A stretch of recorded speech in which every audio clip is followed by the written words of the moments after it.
আসসালামু আলাইকুম রহমতুল্লাহি বারাকাতুহু।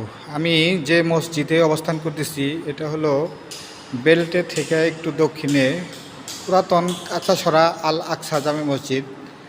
এই মসজিদে মাগরিবের নামাজ পড়ার সৌভাগ্য হইল। দেখেন মসজিদের টাইলস করা কত সুন্দর এবং দেওয়ালগুলো টাইলস করা, এবং এইখানে যে মেম্বরটা আছে এই মেম্বরটা দেখেন কত সুন্দর। আমার মনে হয় জামালপুরে খুব কম সংখ্যক মসজিদে এরকম মেম্বরের আসন যেটাকে বলে এই আসন তৈরি করা হয়েছে, একদম অরিজিনাল কাঠ দিয়ে তৈরি।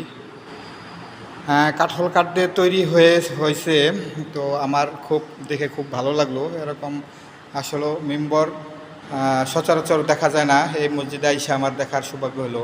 এখানে আমরা যে ইমাম সাহেবের সাথে নামাজ পড়লাম, যিনি এই মসজিদের ইমাম এবং খতিব, উনি আসলে এই মেম্বরটা করছেন, বানাইছেন, এবং তত্ত্বাবধানে এই মেম্বরটা হয়েছে। আসলে এই মেম্বরটা যে আপনি বানাইছেন এটা কত টাকা খরচ হয়েছে? ৮০,০০০ টাকা।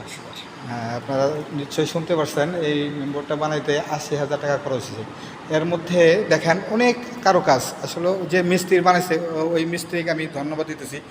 অনেক সুন্দর কারুকাজ, আসলে নিপুণ হাতের নিপুণ করা একটা কাজ তৈরি করছে।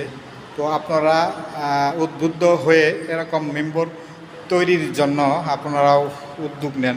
আসলে টাকা বড় কিছু না।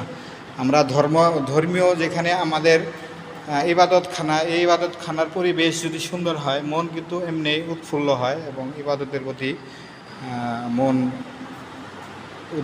উদ্বিগ্লিত হয়। তো আপনি দেখতেছেন মসজিদের চারিপাশ অনেক বড় মসজিদ। কাঁচা সরা বেলটিয়া যে টিবলপাড়ের মোড় আছে, এই টিবলপাড়ের মোড় থেকে একটু ভিতরে এই মসজিদটা। তো সবাইকেই এই মসজিদে আইসা নামাজ পড়ার দাওয়াত দিলাম। আপনারা পারলে এই মসজিদে আইসা ঘুরে যাবেন এবং এই কারুকাজ খচিত মেম্বরটা দেখে যাবেন। সবাইকে ধন্যবাদ।